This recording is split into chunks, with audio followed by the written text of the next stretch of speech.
Hello and welcome to another episode of the Agency Leadership Podcast. I'm Chip Griffin. And I'm Ginny Dietrich. And since Ginny has gotten her hair and makeup all settled in the pre-show, we can now jump into today's episode. And Ginny, I think we're going to have a bidding war for your services. Awesome. Love that. Right after this.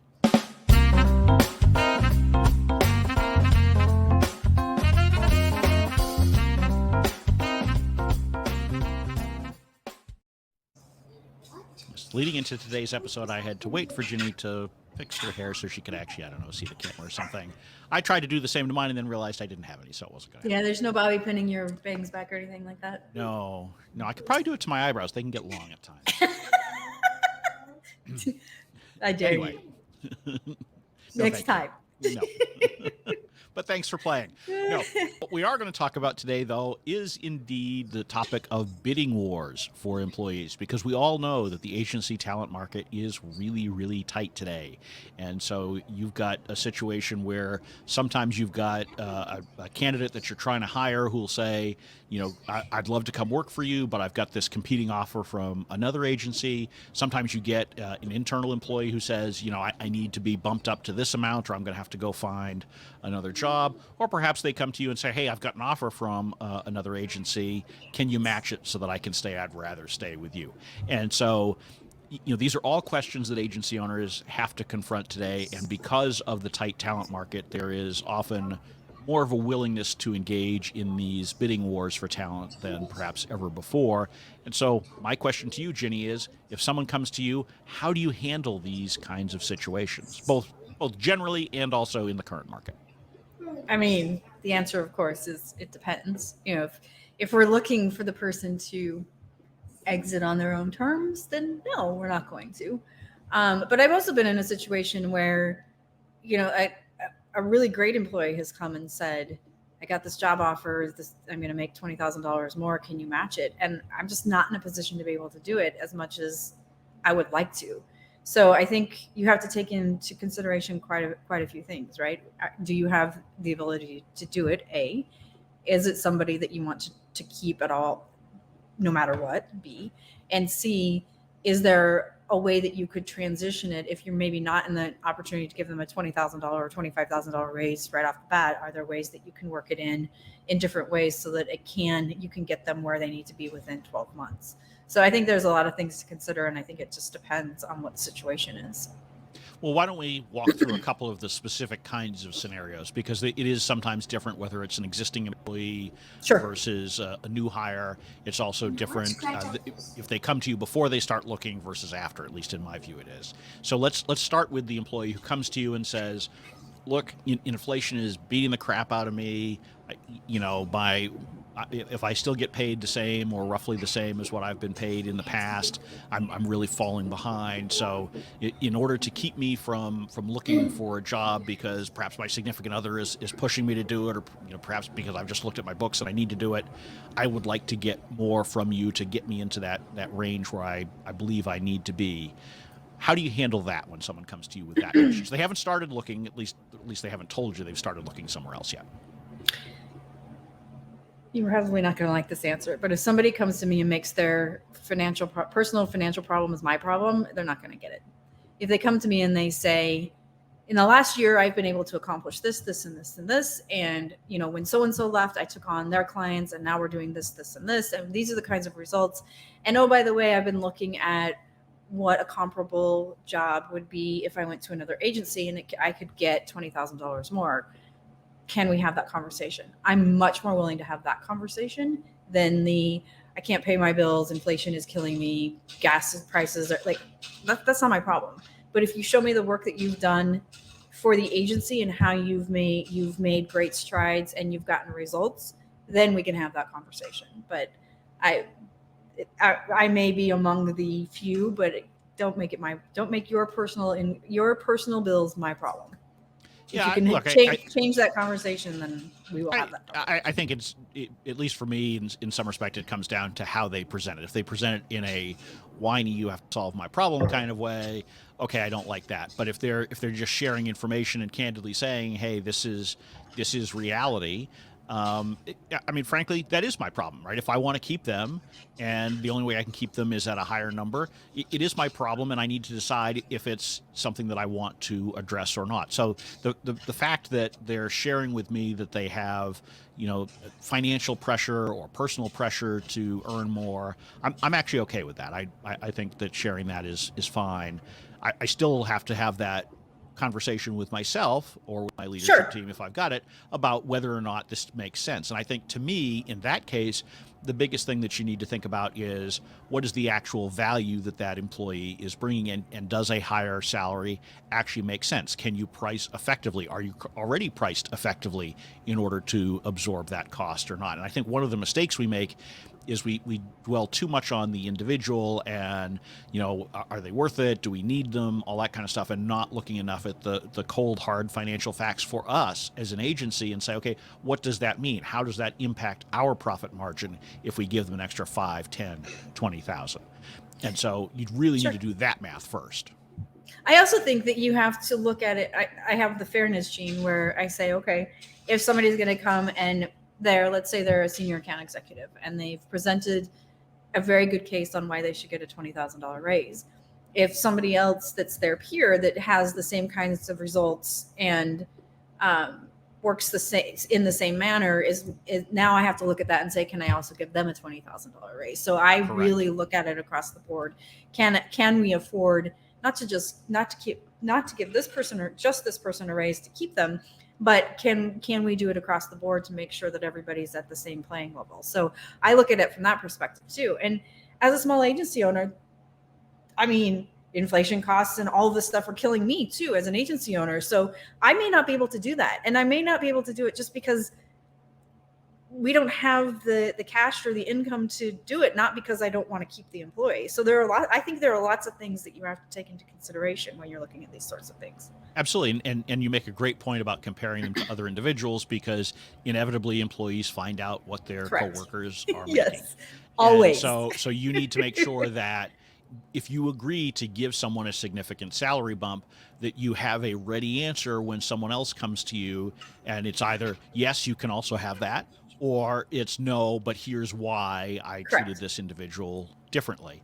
And so, part of that is, I always tell agency owners, if you're going to give a significant bump in pay to somebody, you also need to change their title and responsibilities, at least to some degree, because that, first of all, that signals to the individual that you're not just paying them a substantial amount more for the same job. You now have higher expectations for them. Right. But it's also something you can use with other team members when they say, hey, I want a 20K bump too, or a 10K bump too. And you say, well, that's fine, but we can't do that until you're ready to move to this level and take on this responsibility, so that you've got, a consistent salary structure across your organization, because a lot of small agencies get into trouble by having all sorts of one-off compensation agreements. Yeah. And as you grow, that becomes a bigger and bigger problem. And I think also having a really solid career path for each position. Absolutely. So understanding if you are going to give this person a significant pay increase and give them a title increase, what those additional responsibilities look like, and it's outlined. It's not just something that you guys handshake on, but that it's outlined. And as part of that career path plan, you have what's the word I want?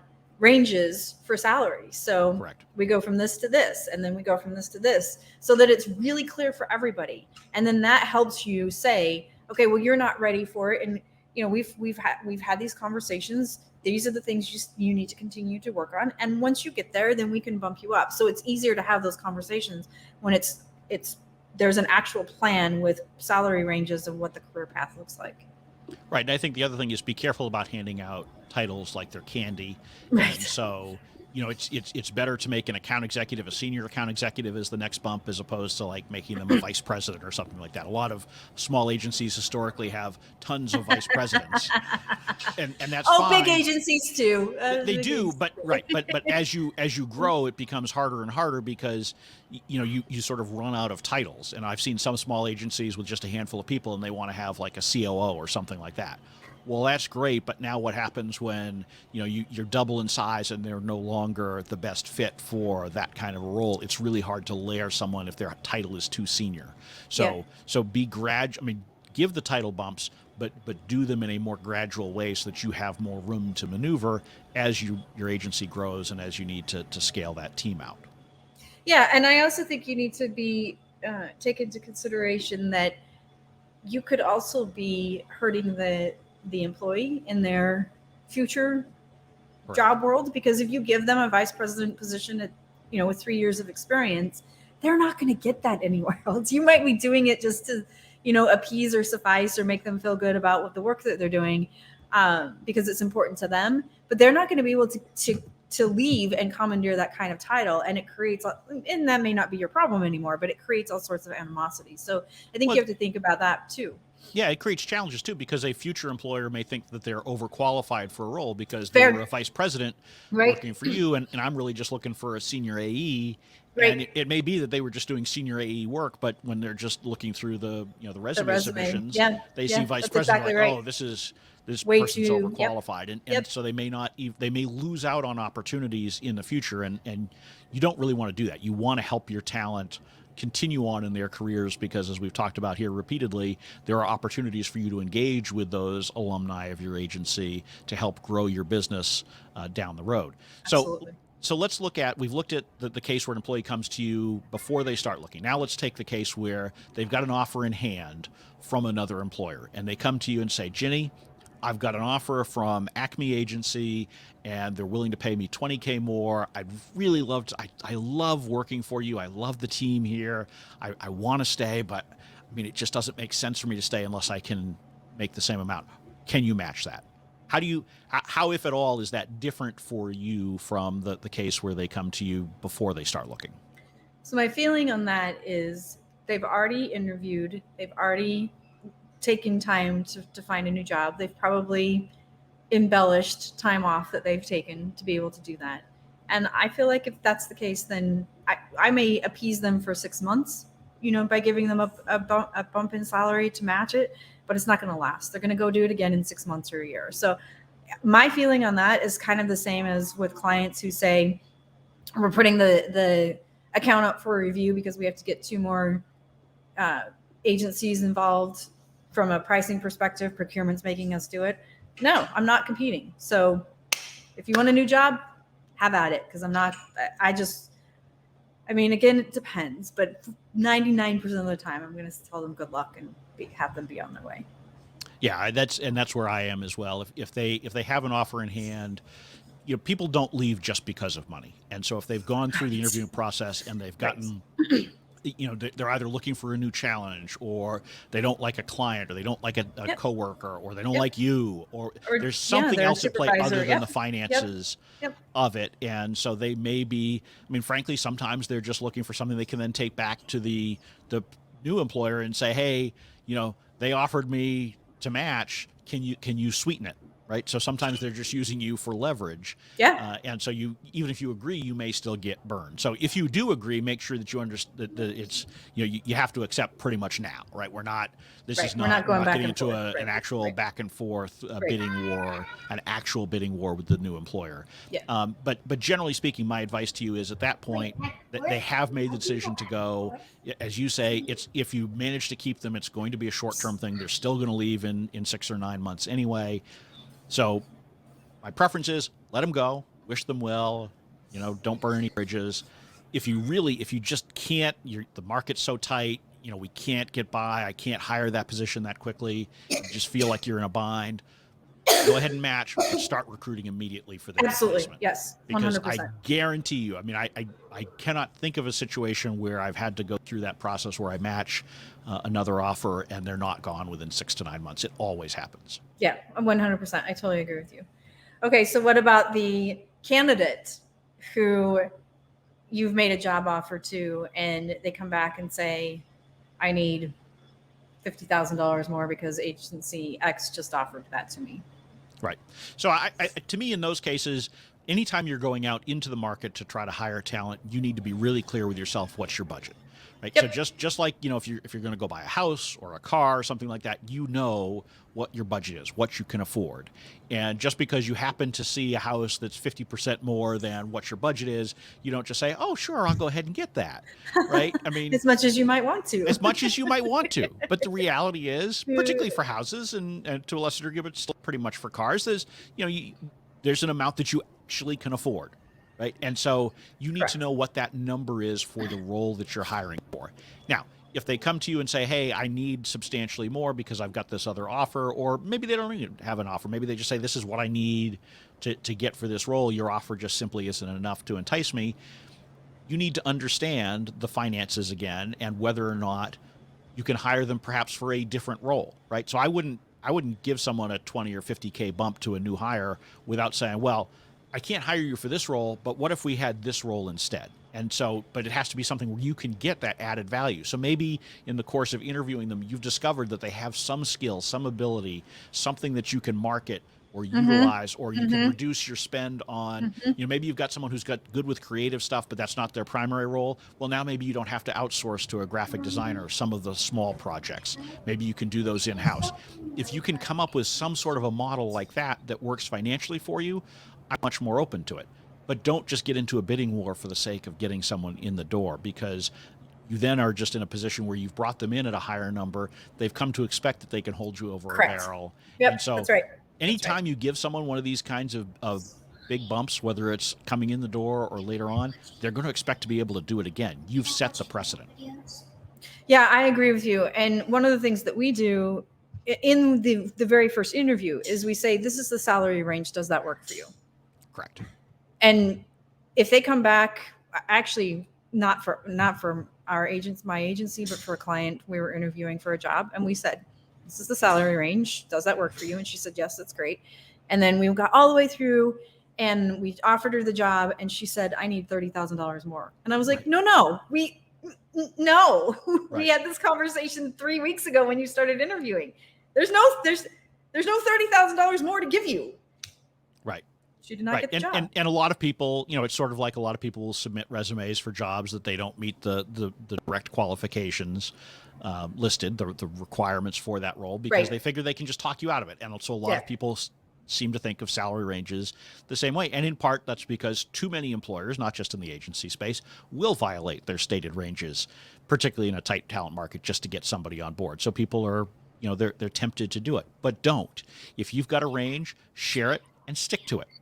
And that's what you have to do, because otherwise you're going to create a financially imbalanced agency, which is bad for everybody. I have a visitor. If you're on video, you can see I have a visitor who's not super keen on talking about salary ranges. She wants to talk about animal videos instead. Why can't I watch one? Do you think maybe she could hold off on the animal videos for just a little bit so we can? I'm asking her to please wait until I'm finished. Well, while you're talking to her, I will talk for a little bit, because I have no problem talking. And so, the key when you're looking at these kinds of salary discussions, and if you're doing something like sharing a range, you have to remember that the employee or prospective employee is always hearing the high end of that range. So if you say our range is 50 to 70, the employee hears 70. It's like when you tell a client this is going to cost 30 to 40, they hear 30. They don't hear 40, right? So everybody hears, when you're giving a range, everyone hears the number high or low that helps them the most. And so you really need to focus most on those numbers and make sure that you're not overstating what you can actually pay for a role. Really keep that as close to the ceiling as possible. And if someone comes to you and they're asking for a significant bump over what you're offering them, I'm generally inclined to say no, unless you can talk them through about something that really gives you that added value, that gives you a financial picture that really works. Yeah, I really like the idea of saying, "Oh, well, actually, I can't do it for this job, but we have this job open as well, and you'd be great for that." I love that. Right. In a small agency, that you may have that and you may not, but maybe there's an opportunity for you to hire them as a contractor part-time to do some of that additional work. So I think there are things you can work out for sure. I love that idea. Yeah, and it's just it's thinking creatively, but making sure that you get the return on investment. Because if you simply overpay for it, it's a problem. Now, That said, I also think that you can be penny wise, pound foolish on some of these hiring decisions as well. So if a prospective employee says, I need an extra 2K or something like that, for God's sake, say yes. Right. Just give it to them. Like- Right. like, Right. I Yes. mean, don't, because at some point you come across as cheap or something like Right. that. And so Right. if it's really just something, a small amount, and because look at it, if you give someone an extra 2 or even 5K, once you spread that out over the 12 months of their salary, Right. it's a pretty small amount. Yeah. And so I would rather try to keep them happy coming in the door as opposed to having a new hire who's like, I bit the bullet and I took this and it's not quite where I needed to be. It's maybe the same as my last job or maybe even less than my last job. So you want them coming in excited about the opportunity. And so if it's small dollars or a small request, I want an extra couple of vacation days, for God's sakes, give those little things. Right. Yeah. The extra vacation days, stuff like that doesn't really cost you any money. So 100% do that. Right. And the other thing to think about is, when you're looking at any of these kinds of conversations in any of these 3 different scenarios, there is a difference between giving someone a salary increase or perhaps giving them one-time bonuses instead. You can do a sign-on bonus, for example, with a new hire. You could do, or, maybe they only get it after the first 3 months or something like that, right? So you get past that window and they're not just taking the cash and running. You can look at it with retention bonuses for employees or spot bonuses. Look, I can't give you a 20K bump, but I can give you a 5K bump and I can give you a 5K bonus because of this project that was just completed or something like that. There's often a variety of different ways, and you need to look at it from the finances of your agency, which makes sense. Are you cash flush now, but you don't want to have a higher cost basis down the road? Then do a bonus. If you are cash poor right now from just a cash flow perspective, go ahead and spread it out by giving them a bump in salary because the short-term dollars are much lower and you get to the same place. So be creative about how you're doing the comp as long as it makes financial sense no matter which model you're looking at. I agree with all of that. And there's chaos going on in my background. So the chaos in your background is similar to the chaos in the agency talent market. And the only way that people can deal with it is to get away from the chaos and focus on what really matters. So that was the best segue ever. So we are going to get out of this chaos. We're going to extract ourselves from this episode before we go really downhill. I'm Chip Griffin. I'm Gini Dietrich. And it depends.